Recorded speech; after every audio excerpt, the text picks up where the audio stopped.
बघा आज आपला MSCIT चा पुढचा टॉपिक तो म्हणजे व्ह्यू आणि हेल्प टॅब हे आपल्याला बघायचे. ठीक आहे, काय काय शिकणार आहे तर व्ह्यू टॅब आणि हेल्प टॅब. तर त्याच्यासाठी आपण जाऊ आपल्या मायक्रोसॉफ्ट वर्डला ओपन करू.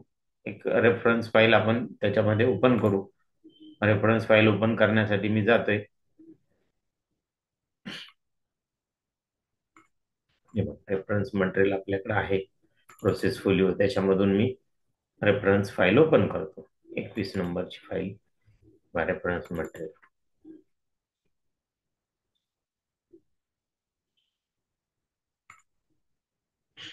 झाली ओपन. ह्याच्यामध्ये आपल्याला मेनली बघायचा हा व्ह्यू टॅब. ह्या व्ह्यू टॅबचा वापर तसा आपण याच्या अगोदर बघितलाय. व्ह्यू आपलं जे डॉक्युमेंट आहे हे डॉक्युमेंट वेगवेगळ्या व्ह्यू मध्ये बघण्यासाठी, उदाहरणार्थ रीड मोड. हा रीड मोड काय काम करतो तर वाचण्यासाठी. बघ, आपल्याला आपलं डॉक्युमेंट छानपैकी मोठा अक्षर करून असे 2 कॉलम मध्ये दाखवलं गेलं आणि ते वाचण्यासाठी आपला त्याचा उपयोग होतोय. बरोबर, पुढच्या पानावर जायचं, ह्या बटनला क्लिक करायचं, पुढे जातोय. बघ, आहे का? अशा पद्धतीने आपण हे वाचू शकतो. त्याच्यामध्ये काही इमेजेस तिथं आलेल्या आहेत ज्या फॉर्मॅटिंग करण्यासाठी घेतलेल्या आहे. मी त्या डिलीट करून टाकतो सध्या. बघा, अशा पद्धतीने तुम्हाला फॉर्मॅटिंग करायचंय त्याचं. समजलं? मग हे फॉर्मॅटिंग, आता एखादा पिक्चर इन्सर्ट करतो मी. इन्सर्ट मध्ये जातो, पिक्चर म्हणतो आणि इथून एखादं पिक्चर मी इथं घेतो. समजा हे घेतलं, स्पून अँड प्लेट्स. कोणतं पिक्चर आलं का मी तुम्हाला सांगितलं रॅपिंग करून घ्यायचं आणि स्क्वेअर रॅपिंग त्याला जनरली ठेवायचं. ओके, ठीक आहे. ह्या ठिकाणी मी ठेवलं. 2 नंबर पानावर माझं आहे पिक्चर. व्ह्यू टॅब मध्ये मी पुन्हा जातोय. व्ह्यू टॅब मध्ये बघा, वेब लेआउट व्ह्यू. या वेब लेआउट व्ह्यूच्या सहाय्याने वेबवर कसा डाटा जाईल आणि तिथं कशा पद्धतीने दिसेल वेबवर टाकला तर त्या वेब लेआउट व्ह्यू मध्ये आपल्याला तो दिसतोय. ठीक. त्यानंतर आउटलाईन व्ह्यू आहे, एक ड्राफ्ट व्ह्यू. ड्राफ्ट व्ह्यू घेतला. ड्राफ्ट व्ह्यू मध्ये फक्त ड्राफ्टिंग टायपिंग करण्यासाठीचा व्ह्यू असतो. याच्यामध्ये बाकीच्या ज्या गोष्टी असतात, उदाहरणार्थ पेज दिसत होतं आपल्याला, पिक्चर दिसत होते, तर ते फॉर्मॅटिंग हे सगळं निघून गेलं. फक्त टायपिंग साठीचा हा व्ह्यू आहे. ठीक आहे. पुन्हा मी ड्राफ्ट व्ह्यूला क्लिक केलं आणि प्रिंट लेआउट व्ह्यू. या प्रिंट लेआउट व्ह्यूच्या सहाय्याने आपण काय करतो, आपलं डॉक्युमेंट जसं प्रिंटिंगला येईल तसं आपल्याला तो व्ह्यू काय करतो, दाखवतो. आणि डिफॉल्ट वर्डचा व्ह्यू सुद्धा हाच असतो. जेव्हा तुम्ही वर्ड ओपन करतात तुम्ही डायरेक्टली प्रिंट लेआउट व्ह्यू मध्येच असतात. त्यामुळे तुम्हाला जसं टायपिंग तुम्ही करता तसं तुम्हाला आउटपुट तुमच्या कागदावर मिळतं. पुढे बघा, रुलर लाईन्स आपल्याला दिलेल्या आहेत. इथं रुलर ऑप्शन दिलेला आहे आणि या ज्या रुलर लाईन आहे, आडवी रुलर आणि ही उभी रुलर आहे का, हं? तर ह्या रुलर लाईन आपल्याला हाईड किंवा अनहाईड करता येतात. कोणत्या ऑप्शनच्या साहाय्याने करता येतील त्या, तर या बघा इथं. याला क्लिक केलं तुम्ही, अनहाईड झाला. बघा, दोन्ही रुलर निघून गेल्या का? पुन्हा त्यावर टिक केली, पुन्हा त्या रुलर इथं आलेल्या आहेत. आले. ग्रीड लाईन ऑप्शन आहे आणि ग्रीड लाईन येतात म्हणजे गाईडलाईन. बघा, आलेखाला होत्या बघा अशा ग्रीड लाईन. त्या पद्धतीने ह्या ग्रीड लाईन तुमच्या डॉक्युमेंट मध्ये आलेल्या आहे ना. हे ह्या ग्रीड लाईन, एखादं इमेज तुम्हाला काढायचं असेल, पिक्चर काढायचं असेल तर त्याच्यासाठी जनरली जास्त करून उपयोगी पडतात. ठीक आहे. परत मी त्या ग्रीड लाईन हाईड करून टाकतो. Navigation pan.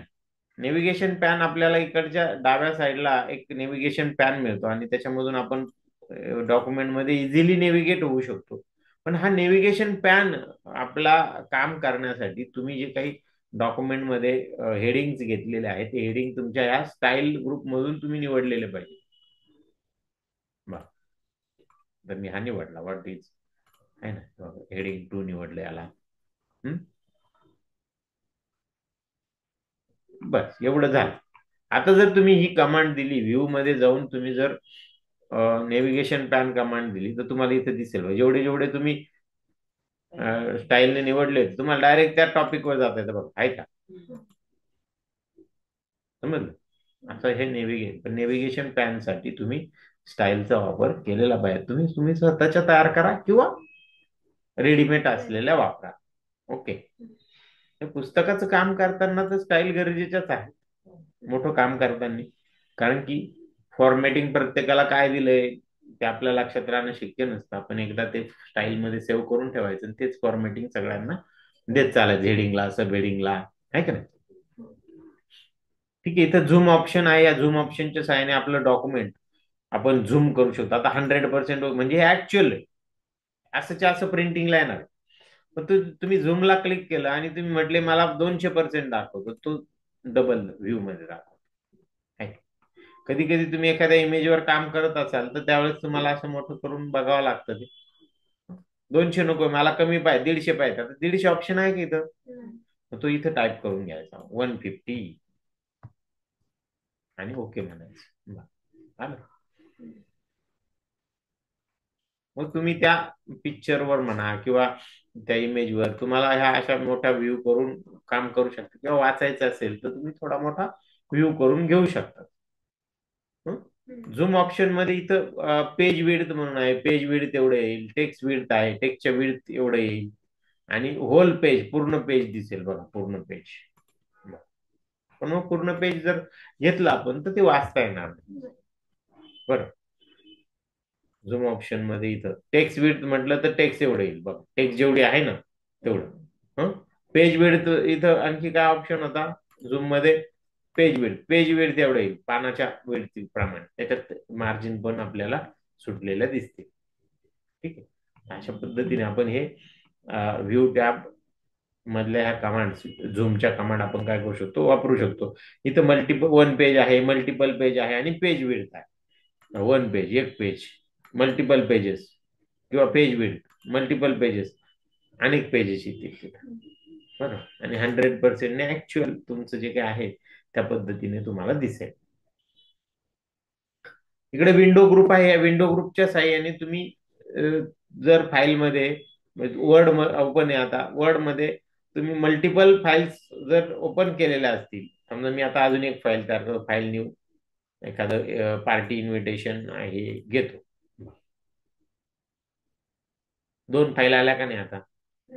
मग त्या फाईल अरेंज जर करायच्या असतील तर ह्या व्ह्यू ऑप्शनच्या साह्याने इथं न्यू विंडो किंवा नवी विंडोने नवीन विंडो येईल, आणि अरेंज ऑल म्हटलं का त्या अरेंज होतील बघा. झालं का अरेंज, एक खाली एक वर, बरोबर. आणि न्यू विंडोने नवीन विंडो तयार होते, लक्षात घ्या. याला मी मॅक्झिमाइज करतो, मग तुम्हाला न्यू विंडोची कमांड दाखवतो बघा. न्यू विंडो, नवीन विंडो. आता तुम्ही म्हटले व्ह्यू मध्ये गेलात आणि आता अरेंज ऑल म्हटलात तर भरपूर आले बघा, 4-5 आले बघा. आहे का, तुम्ही न्यू विंडो आता याला दोनदा म्हटलं, याला दोनदा म्हटलं, आहे ना, इथं 2 दाखवल्या गेल्या. समज, 4 फाईल आता तुमच्या ओपन आहे जवळपास. किती फाईल ओपन आहे, 4. ठीक आहे, आता एकातच जातो मी आणि मोठी करतो ती साईज. पुढे जो ऑप्शन आहे तो म्हणजे स्प्लिट. त्या विंडोचा म्हणजे जी ओपन असलेले डॉक्युमेंट आहे त्या विंडोचा काही भाग आपल्याला स्प्लिट करतात बघा, स्प्लिट. मग काही भाग, हा बघा, हा वरचा भाग, डॉक्युमेंट तेच आहे, बदल केला तर खाली आहे बघा, इंट्रोडक्शन टू वर्ड, असं खाली जाऊ शकतो. ज्या भागावर क्लिक कराल ते भागा स्क्रोल होईल वर खाली. काढून टाकायचे, रिमूव्ह स्प्लिट म्हणून पर्याय येतो, त्याला क्लिक केलं का निघून गेल. ठीक आहे, अशा पद्धतीने हा व्ह्यू मेनूच्या सहाय्याने आपलं डॉक्युमेंट वेगवेगळ्या व्ह्यू मध्ये आपल्याला काय करता येतं, बघता येतं. ठीक आहे. आणि हेल्प टॅब, हेल्प टॅबला मी क्लिक करतो. हेल्प टॅब मध्ये आपण हेल्प बघू शकतो, कॉन्टॅक्ट, सपोर्टला कॉन्टॅक्ट करू शकतो. हेल्प, एखाद्या कमांड बद्दल हेल्प बघायची तर तुम्ही हेल्पला क्लिक केलं, जसे तुम्ही हेल्पला क्लिक कराल इकडे हेल्पच्या डायलॉग बॉक्स ओपन झाला. तुम्हाला काय बघायचंय तर इथं समजा आपल्याला बघायचं फॉर्मॅट पेंटर. फॉर्मॅट पेंटर बद्दलची माहिती एंटर द्या. लगेच format painter, use the format painter, video copy formatting, आहे का नाही. असं वेगवेगळे ऑप्शन्स तुम्हाला इथं दिसायला लागले. मी इथं क्लिक करतो,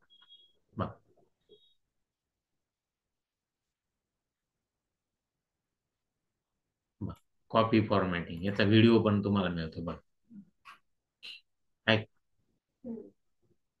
त्याच्या स्टेप्स पण तुम्हाला खाली दिल्या. त्याचा व्हिडिओ पण तुम्ही बघू शकता. आता आपल्याकडे तेवढा वेळ नाही व्हिडिओ बघण्यासाठी, आपण काय तो बघणार नाही. आणि इंटरनेटची कनेक्टिव्हिटीचा थोडा, याला इंटरनेट कनेक्टिव्हिटी लागेल, लक्षात घ्या. बरोबर. स्टेप पण तुम्हाला इथे दिलेला, म्हणजे प्रत्येक कोणत्याही कमांडचे स्टेप सुद्धा तुम्हाला या ठिकाणी दिले. तुम्हाला लिहून घ्यायचं, तुम्ही हेल्पमध्ये जा, कमांड टाका, त्याचे डिटेलमध्ये स्टेप्स तुम्हाला तिथे मिळतील. ओके. फीडबॅक, तुम्ही फीडबॅक देऊ शकतात. त्यानंतर इथं शो ट्रेनिंग म्हणून ऑप्शन आहे. याला क्लिक केल्यानंतर काही ट्रेनिंगचे सेशन्स, व्हिडिओज वर्डचे तुम्हाला इथं रेडीमेड दिलेले, ते तुम्हाला तिथं दिसतील. इंटरनेटची कनेक्टिव्हिटी त्याला स्ट्रॉंग लागते. Quick start, write and edit, त्यानंतर मग format text, layout, page layout बद्दल आहे. मग तुम्हाला कोणतं पाहिजे ते, तो टॉपिक तुम्ही निवडा, आणि तो टॉपिक निवडून त्याच्यावर क्लिक केलं का तुमचं तिथं सुरू होईल. बरं, त्याच्याबद्दल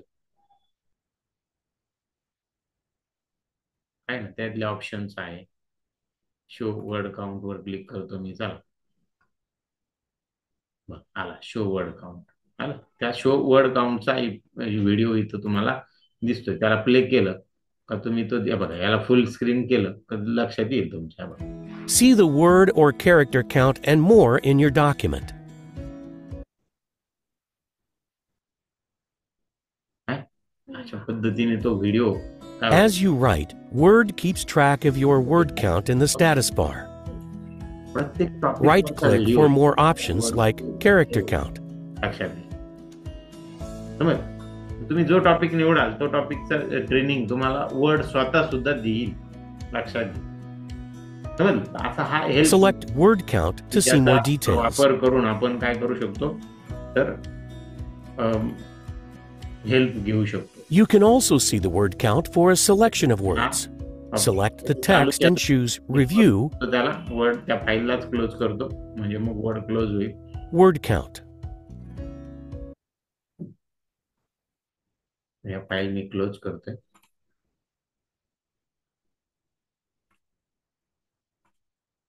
ठीक आहे.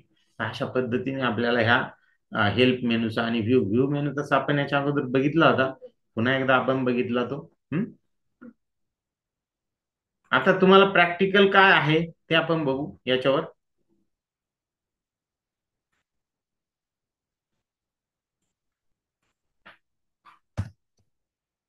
प्रॅक्टिकल म्हणजे होमवर्क तुमचा असा आहे की बुक मधलं पेज नंबर 90 ते 93 हे होमवर्कला तुम्हाला सोडवायचंय. आणि प्रॅक्टिकल मध्ये तुम्हाला आता मी जी काही रेफरन्स मटेरियल फाईल दिलेली आहे तिचं फॉर्मॅटिंग करायचं. तुम्हाला पीडीएफ फाईल तिथे दिलेली आहे, आणि त्या पीडीएफ फाईलच्या साहाय्याने, बघा, मी माझ्याकडे ओपन होते इथं, बघा, इथं तुम्हाला त्याच्या सूचना सगळ्या दिलेल्या. इमिडिएट पीडीएफ फाईल मी ओपन करतो, आहे का. या पद्धतीने तुम्हाला जी दिलेली फाईल आहे, सूचना नाही दिली, या पद्धतीने तुम्हाला काय करायचं, त्याचं फॉर्मॅटिंग करायचं. 21 आणि 22ला परत वेगळं फॉर्मॅटिंग तुम्हाला दिले, आणि मग जे तुम्ही हे फॉर्मॅटिंग करा ते 21च्या जागेवर आणि 22च्या प्रोसेस फोलिओच्या जागेवर तुम्हाला काय करायचं, अपलोड करायचं. ठीक आहे. थोडक्यामध्ये 21-22 मध्ये तुम्हाला व्ह्यू आणि हेल्प मेनू तर आहेच आहे, प्लस तुम्हाला बाकीच्या पण सगळ्या कमांडची प्रॅक्टिस याच्यामध्ये ह्या प्रोसेस फोलिओ मध्ये काय केलेली आहे, दिल्या गेलेली. ठीक आहे, कराल. ठीक. अशा पद्धतीने आपलं हे प्रॅक्टिकल आजचं होतं.